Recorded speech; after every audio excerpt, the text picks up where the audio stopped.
beberapa hari terakhir ini Pak Jokowi itu nampak sibuk sekali ketemu Prabowo, ketemu Muzani gitu. Pokoknya sibuk sekali lah jelang gugatan di MK ini, dan mereka pasti membahas soal hasil Pilgub Jakarta karena tidak sesuai dengan apa yang diprediksi atau diinginkan. Karena harapannya sebelumnya kan Ridwan Kamil Suswono bisa menang cukup dengan 1 putaran, tapi ternyata kalah kalah 1 putaran. Ya, tapi ya ini keputusan sudah diambil, dan pastinya siapapun kubunya termasuk Pak Jokowi sekalipun ini sudah bisa melihat kenyataannya bahwa ternyata tidak ada gugatan. Dan saya pribadi, saya ingin mengucapkan terima kasih kepada Presiden Prabowo karena kemudian tidak mendukung Ridwan Kamil untuk melakukan gugatan ke MK. Karena kalau mereka mengajukan gugatan ke MK ini bisa panjang sekali gitu ya, isunya bisa sangat lama, dan kemudian kita akan masih terus berbicara soal hasil pilkada. Apalagi kalau sampai kemudian terjadi 2 putaran, wah itu tambah lama lagi. Dan bagi saya ini adalah sebuah kemenangan, bukan hanya kemenangan Pramono dan Rano Karno, tapi juga kemenangan Presiden Prabowo Subianto atas Pak Jokowi. Karena ini ya kemenangan Prabowo gitu. Kemenangan Pramono ini kemenangan Prabowo karena yang menginginkan Ridwan Kamil untuk bisa menang di Pilgub Jakarta itu kan Pak Jokowi. Yang sampai bicara kenapa saya Ridwan Kamil sudah ada tuh, tapi ternyata sekarang kalah 1 putaran dan gugatan di MK kemudian juga dibatalkan.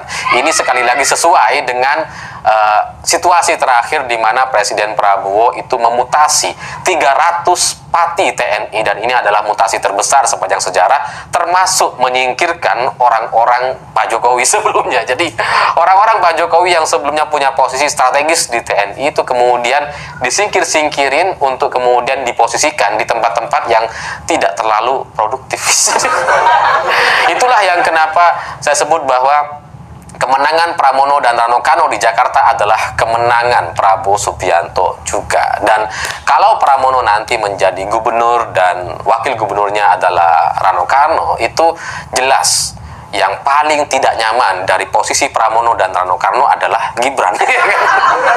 Kalau Prabowo nggak ada masalah gitu, dia bisa berkomunikasi, ketemu sama Pramono, ketemu sama Mbak Puan, nggak ada masalah. Tapi Gibran masalah ini, karena Gibran sebagai wapres itu kan juga ditunjuk sebagai pimpinan wilayah aglomerasi, yang salah satunya adalah Jakarta.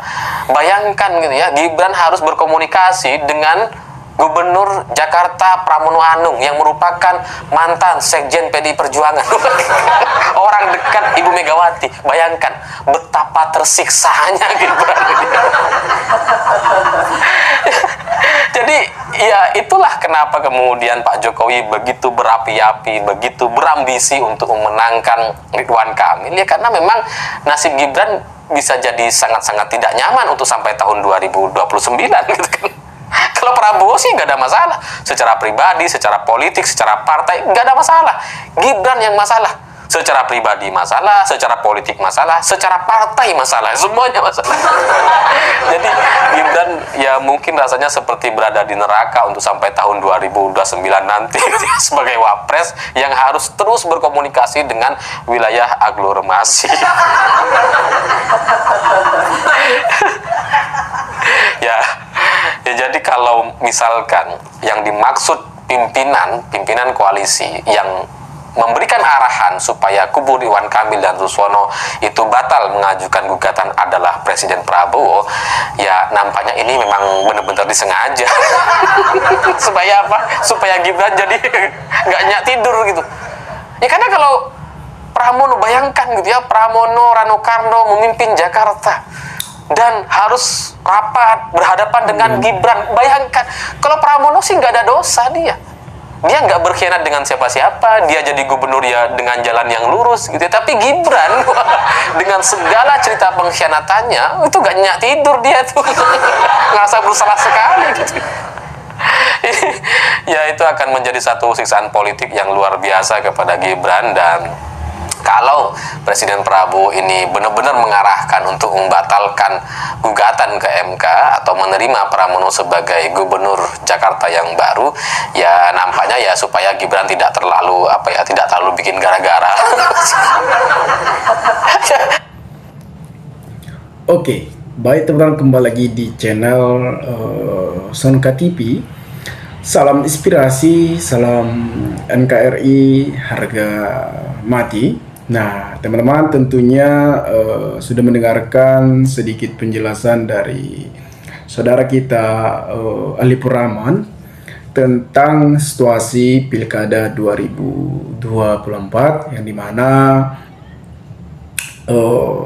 kemenangan Prano Anung di DKI Jakarta, dan kita memberikan selamat terhadap mereka. Semoga mereka menjalankan amanah tugas dengan baik dan mementingkan masyarakat DKI Jakarta. Saya percaya bahwasannya Prano Anung bisa menjalankan tugas dengan baik dan mementingkan masyarakat dan peduli terhadap masyarakat rakyat kecil, dan turun ke jalan dan mendengarkan keluh kesah bagi masyarakat yang benar-benar membutuhkan pemimpin yang loyalitas dan realistis. Teman-teman, tentunya kita sudah mendengarkan sedikit penjelasan dari saudara kita Ali Purrahman, bagaimana penjelasan beliau ini sangat cerdas dan sangat menarik untuk kita bahas, apalagi mengenai Cawapres atau wakil dari Presiden Prabowo Subianto. Dalam Pilkada 2024, calon gubernur DKI Jakarta adalah salah satu pendukung Prabowo Subianto, itu Ridwan Kamil, yang dimana Ridwan Kamil ini mendapatkan dukungan terhadap gubernur mencalonkan diri. Ada dukungan terhadap Ridwan Kamil yang didukung oleh mantan Presiden Joko Widodo dalam 2024 ini. Tentunya pendukungan yang diberikan oleh Jokowi tidak berpengaruh lagi terhadap masyarakat, karena masyarakat tentunya khususnya bagi masyarakat DKI Jakarta bahwasan mereka sudah tahu situasi politik yang dipermainkan oleh mantan presiden kita, yaitu Pak Jokowi Dodo. Ini kan menjadi keresahan bagi Gibran.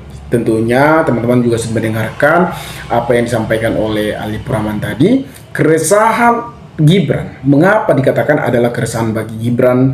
Karena Gibran masih dicap menjadi pengkhianat partai PDIP. Kalau Prabowo Subianto, tidak masalah bagi dia bertemu dengan parpol atau Puan atau Megawati, tidak masalah karena dia tidak ada masalah terhadap mereka. Sedangkan Gibran ini menjadi keresahan bagi dia karena kemenangan Pranowo sebagai mantan sekjen partai PDIP. Nah, tentunya tadi Ali Purrahman juga sudah memberikan paparan yang dimana ketika nanti Prano Anung dan Gibran rapat di DKI Jakarta atau memberikan satu-satu kerapatan atau apa yang dibahas mereka satu bundaran, ya kita bisa bayangkan teman-teman. Sedangkan Gibran sebagai mantan dari kader partai PDIP yang membesarkan namanya, yang meninggalkan partai PDIP dengan hausnya kekuasaan, dengan adanya permainan-permainan pencalonan Gibran di saat itu. Ini tentunya kita tidak membahas itu karena beliau sudah menjadi terpilih sebagai wakil dari Prabowo Subianto dan bahkan menjadi wakil Presiden Republik Indonesia. Nah, dukungan terhadap Ridwan Kamil yang didukung oleh Pak Jokowi, kenapa antusiasnya Jokowi mendukung Ridwan Kamil dalam ajang pilkada atau gubernur? Di saat itu tentunya ada yang harus kita pahami ketika Jokowi turun gunung untuk mendukung Ridwan Kamil, karena Jokowi akan mempersiapkan Gibran untuk tahun 2029 nanti. Apakah bisa terwujud? Nah, ini menjadi keresahan bagi Jokowi. Bahkan salah satu berita yang saat ini beredar di media sosial mengenai gugatan ke MK kekalahan Ridwan Kamil dan Prabowo Subianto menolak dan tidak setuju dengan hal tersebut. Saya mengucapkan terima kasih terhadap Prabowo Subianto karena Prabowo Subianto juga benar-benar memahami permainan di sana. Nah, teman-teman, kita membacakan komentar dari saudara-saudara kita. Bagaimana tanggapan saudara-saudara kita terhadap paparan yang dijelaskan oleh Ali Puraman tersebut. Satu kemenangan besar rakyat atas pengaruh Jokowi. Berapa warga Jakarta kali menjadi contoh telah kembali ke kedaulatan rakyat. Alhamdulillah, selama buat Bapak Pramono Anung dan H. Rano Karno sebagai gubernur dan wakil gubernur DKI Jakarta. Tentunya kita memberi dukungan terhadap Pramono Anung dan semoga bisa menjalankan tugas dengan baik dan mementingkan masyarakat yang di sana. Alhamdulillah, terima kasih warga DKI Jakarta, Ahoker, Aniser, juga para mantan gubernur atas dukungannya untuk para Anung dan Prano. Mogi Allah melancarkan tugas kerja beliau berdua. Nah, banyak yang suka terhadap kemenangan dari Prano Anung. Tentunya ketika kita sebagai rakyat Indonesia tentunya harus memiliki pemimpin yang berkualitas dan memiliki loyalitas dan realistis dan integritas yang sangat tinggi. Makanya Prano Anung terpilih menjadi Gubernur DKI Jakarta karena tentunya warga DKI Jakarta memiliki sifat yang realistis dan memandang atau melihat rekam jejak apakah ini layak menjadi pemimpin atau tidaknya. Tentunya terpilihnya Prano Anung ini menjadi salah satu contoh bahwasanya warga DKI Jakarta benar-benar memilih pemimpin yang tepat. Mari kita lihat nanti di tahun 2024 sampai 2029 apa yang mereka perbuat di DKI Jakarta. Mari warga DKI Jakarta support kepemimpinan Prano Ranu.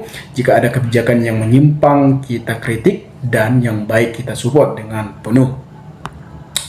Jakarta lebih cerdas daripada daerah lainnya yang hanya mementingkan bansos bukan sosok pemimpin. Jakarta terus menyala bersama Mas Pram dan Bang Noel. Nah, tentunya setiap manusia atau setiap pemimpin-pemimpin kita tidak berhak untuk mengatakan daerah-daerah sana lebih mementingkan bansos atau lain-lainnya. Tentunya sebagai masyarakat juga yang di sana, tentunya mereka juga ingin memiliki pemimpin yang tepat untuk memimpin salah satu kota atau daerah.